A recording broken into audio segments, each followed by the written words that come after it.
बिस्मिल्लाहिर्रहमानिर्रहीम। This is me Mohammad Abbas Munir. Viewers, आज हम बात करते हैं खलीफा हारून रशीद जो अब्बासी सल्तनत के 5वें बड़े खलीफा थे। एक दफा हुआ कुछ इस तरह से कि खलीफा हारून रशीद के अहद सल्तनत के अंदर उसके अंदर कहत पड़ गया। खाने को कुछ नहीं मिलता था, पीने को कुछ नहीं मिलता था, भूख पल रही थी, अफलास अपने अरूज पर थी।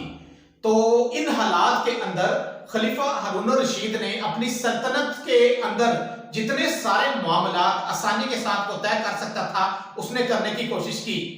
खलीफा हारून रशीद ने अपनी सल्तनत के अंदर मौजूद तमाम आसाइशें अवामुन नास के लिए आम कर दी और सरकारी सतह पर लंगर खाने कायम किए।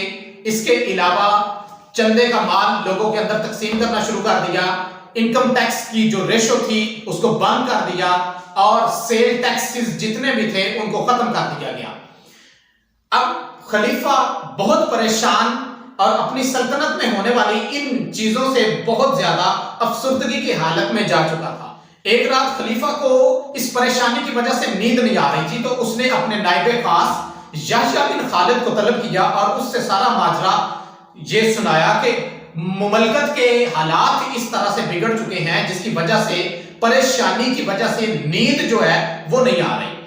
अब याह्या बिन खालिद को ये रिक्वेस्ट की कि मुझे कोई ऐसा वाकया सुनाया जाए जिसकी वजह से मुझे नींद जो है वो आ सके। तो याह्या बिन खालिद ने खलीफा हारून रशीद को एक वाकया सुनाया। उसने कहा कि एक दफा का जिक्र है कि एक बंदरिया अपने एक छोटे से बच्चे को जंगल में छोड़कर जाना चाहती थी कहीं किसी सफर के ऊपर। तो बंदरिया ने क्या किया, अपने उस छोटे से बच्चे को जंगल के बादशाह शेर के पास छोड़ दिया। बंदरिया ने शेर से कहा कि मैं तवील सफर के लिए जा रही हूं और मैं ये अपना छोटा सा बच्चा जो है वो अपने साथ नहीं लेके जा सकती, इसलिए तुम जंगल के बादशाह हो, तुम मेरे इस बच्चे की हिफाजत करोगे। मैं अपना ये मासूम सा बच्चा मैं तुम्हारी हिफाजत में देना चाहती हूं। शेर ने उस बंदरिया के बच्चे को अपने कंधों पे उठाया और उसकी जिम्मेदारी लेने के लिए तैयार हो गया। बंदरिया वो अपना बच्चा छोड़कर चली गई। अब कुछ दिनों के बाद बंदरिया ने वापस जंगल का रुख करना था और शेर की जिम्मेदारी थी कि उसके बच्चे की मुकम्मल तौर पर हिफाजत की जाती। हुआ कुछ व्यूअर्स इस तरह से कि एक दिन शेर उस बंदरिया के बच्चे को अपने कंधों पे उठा के जा रहा था और एक चील उड़ती हुई आई और उसने बंदरिया के बच्चे को उठाया और चली गई। अब शेर भी उसी परेशानी का शिकार था कि इस सूरत हाल से वो किस तरह से निपटेगा। उसने बंदरिया को जवाब भी देना है कि जिसकी हिफाजत में मामूर किया गया था वो उसकी हिफाजत नहीं कर सका। दिनों के बाद बंदरिया वापस जंगल की तरफ आई और उसने आगे शेर से अपने बच्चे के बारे में सवाल पूछा। तो शेर ने जवाब दिया कि आपका बच्चा तो मौजूद नहीं है, उसे चील उठाकर ले गई है। अब इंतहाई रंजीदगी के साथ उस बंदरिया ने शेर से कहा कि तुम तो जंगल के बादशाह थे, तुम्हें हिफाजत पे मामूर किया गया था, मैं तुम्हारी निगहबानी के अंदर, मैं तुम्हारी निगहदाश्त के अंदर अपने बच्चे को छोड़ के जा रही थी, इसके बावजूद ऐसा क्यों हुआ है? क्या तुमसे एक मेरे छोटे से मासूम बच्चे की हिफाजत नहीं हो सकी? अब यह सारा वाकया खलीफा को सुनाया जा रहा है, खलीफा के नायब की तरफ से यह सुनाया जा रहा है जो कि याह्या बिन खालिद खलीफा हारून रशीद को यह सारा वाकया कोड कर रहे हैं।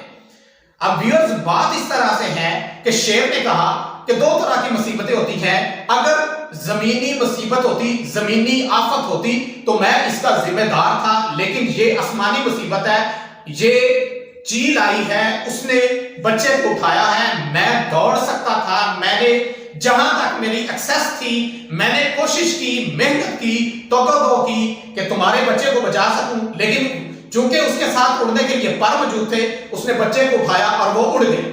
अब मेरी काविश के बावजूद मैं तुम्हारे बच्चे को बचा नहीं सका क्योंकि ये एक आसमानी आफत थी, मैं इसके लिए तुम्हारे सामने माजरत खा हूं। खलीफा याह्या बिन खालिद ने यह सारा वाकया व्यूअर्स जब खलीफा हारून रशीद को सुनाया और उसने कहा कि ये जो कहत तुम्हारी हुकूमत के अंदर, तुम्हारी सल्तनत के अंदर आन पहुंचा है, ये आसमानी आफत है। आज हमारा मुल्क पूरी दुनिया कोविड-19 कोरोना वायरस की लपेट के अंदर है। ये वही आसमानी मर्ज है, आसमानी आफत है, जिसकी वजह से पूरी दुनिया लपेट के अंदर है। जहां हमें सिर्फ एक छोटे से काम की जरूरत है। इंसान की पेशानी से लेके इंसान के जाय नमाज तक एक छोटा सा पाज है, एक छोटा सा वक्फा है। हमें उस वक्फे को खत्म करना है और अपनी पेशानियों को रब्बुल इज्जत के सामने झुकाना है और माफी तलब करनी है उन तमाम गुनाहों की जिसकी सरजद के अंदर आज पूरी दुनिया लपेट के अंदर है। तो व्यूअर्स, दो तरह की आफतें हैं, एक आसमानी आफतें और एक जमीनी मुसीबतें हैं। हमें जमीनी मुसीबतों के साथ तो इस्तकामत के साथ जहां लड़ना आना चाहिए, वहां आसमानी मुसीबतों की तरफ से आने वाली परेशानियों को खुंदा पेशानी के साथ बर्दाश्त करना चाहिए और अपना रुख किबला की तरफ करते हुए माफी तलब करनी चाहिए।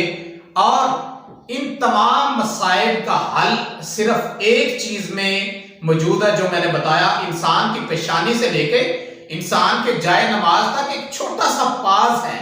हमें उस पास को दूर करना है, उस वक्फे को खत्म करना है, अपनी पेशानियों का रुख उस अल्लाह की तरफ करना है जिससे तमाम इंसानियत मांगती है और वो तमाम इंसानियत को अता करने वाला है। इस कोविड-19 की सिचुएशन के अंदर हमें एहतियात भी करनी है और अल्लाह रब्बुल इज्जत से माफी भी तलब करनी है कि हमें जल्द से जल्द इस बीमारी से निजात अता करें। इंशाल्लाह नेक्स्ट ट्रांसमिशन के साथ हम दोबारा कल से हाजिर होंगे। अल्लाह हाफिज।